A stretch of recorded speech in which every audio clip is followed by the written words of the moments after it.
नमस्कार. स्वागत आहे आपलं श्रावण मास स्पेशल हेल्थ सिरीजमध्ये.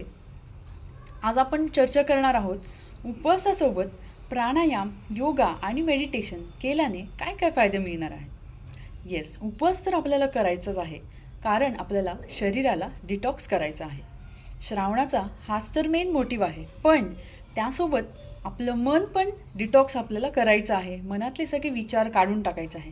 त्यासाठी आपण घेणार आहोत सहारा प्राणायाम आणि योगा या गोष्टींचा. प्राणायाम, योगा आणि मेडिटेशन ह्या गोष्टी केल्याने काय होणार आहे?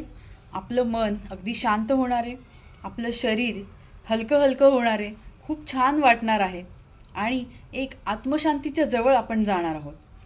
मेडिटेशन करायचं म्हणजे काय करायचं? समाधी लावून बसायचं आहे का? नाही, अजिबात नाही.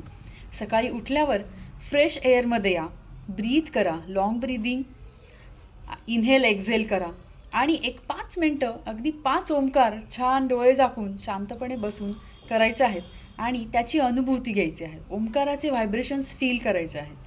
तर ओंकार, मेडिटेशन, ध्यान, प्राणायाम ह्या गोष्टी तुमच्या डेली रुटीनमध्ये इम्प्लिमेंट करा आणि तुम्हाला काय फायदे होत आहेत ते आमच्यापर्यंत पोहोचवा कमेंट्समधून.